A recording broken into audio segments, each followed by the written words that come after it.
More elegant way of declaring multiple variables at the same time.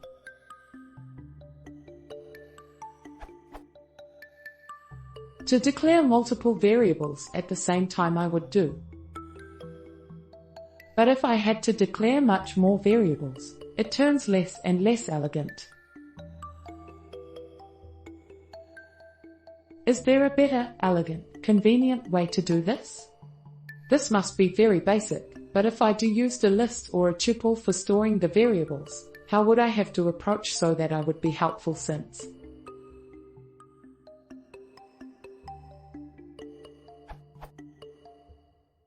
is not valid, I would have to do. Or what am I missing?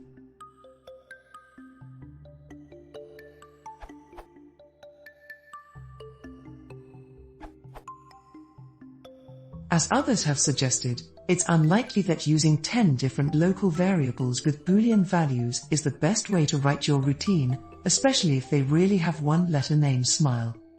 Depending on what you're doing, it may make sense to use a dictionary instead. For example, if you want to set up Boolean preset values for a set of one-letter flags, you could do this.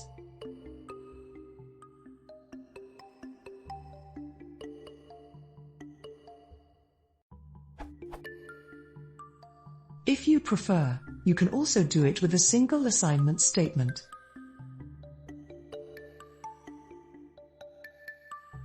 The second parameter to dict isn't entirely designed for this, it's really meant to allow you to override individual elements of the dictionary using keyword arguments like d equals false. The code above blows up the result of the expression following into a set of keyword arguments which are passed to the called function. This is certainly a reliable way to create dictionaries, and people seem to be at least accepting of this idiom, but I suspect that some may consider it unPythonic, /disclaimer.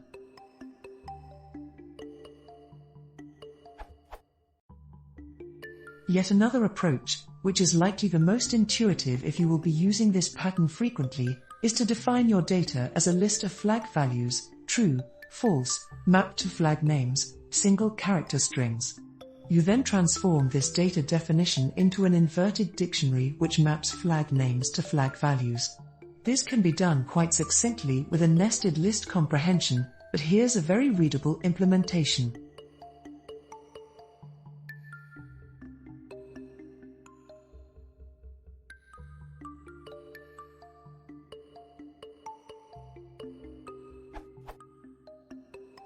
The function invert_dict is a generator function. It generates or yields, meaning that it repeatedly returns values of key-value pairs. Those key-value pairs are the inverse of the contents of the two elements of the initial flag's dictionary. They are fed into the dict constructor. In this case, the dict constructor works differently from above because it's being fed an iterator rather than a dictionary as its argument.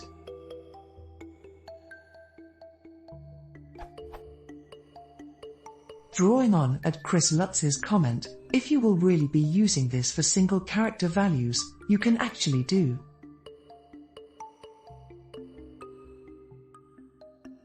This works because Python strings are iterable, meaning that they can be moved through value by value. In the case of a string, the values are the individual characters in the string. So when they are being interpreted as iterables, as in this case where they are being used in A for loop, A, B, C, and ABC are effectively equivalent. Another example would be when they are being passed to a function that takes an iterable, like tuple.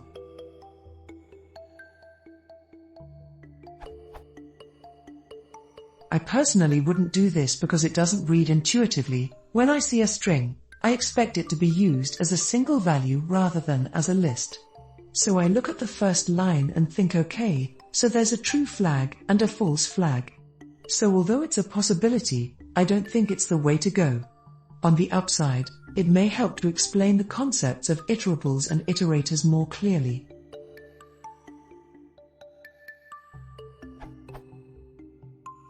Defining the function invert_dict such that it actually returns a dictionary is not a bad idea either. I mostly just didn't do that because it doesn't really help to explain how the routine works.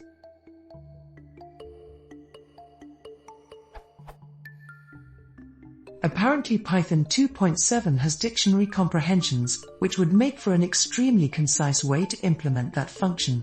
This is left as an exercise to the reader, since I don't have Python 2.7 installed. Smile. You can also combine some functions from the ever-versatile EditorTools module. As they say, there's more than one way to do it. Wait, the Python people don't say that. Well, it's true anyway in some cases. I would guess that Guido hath given unto us dictionary comprehensions, so that there would be one obvious way to do this.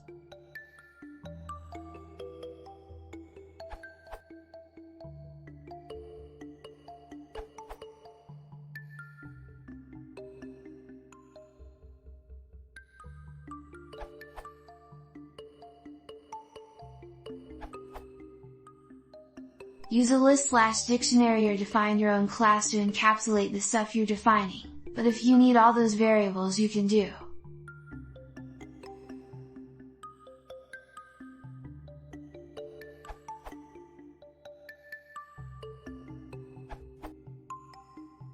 This is an elaboration on it, Jeff Ems and my comments.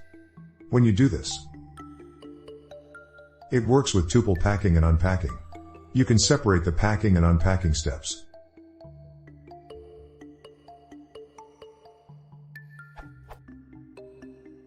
The first line creates a tuple called underscore which has two elements, the first with the value of C and the second with the value of D. The second line unpacks the underscore tuple into the variables A and B. This breaks down your one huge line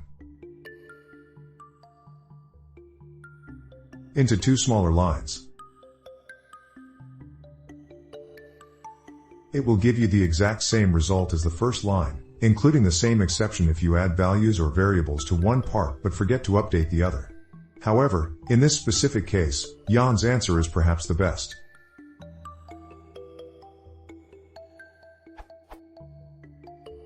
If you have a list of values, you can still unpack them. You just have to convert it to a tuple first. For example, the following will assign a value between 0 and 9 to each of A through J, respectively. Edit. Neat trick to assign all of them as true except element 5, variable f.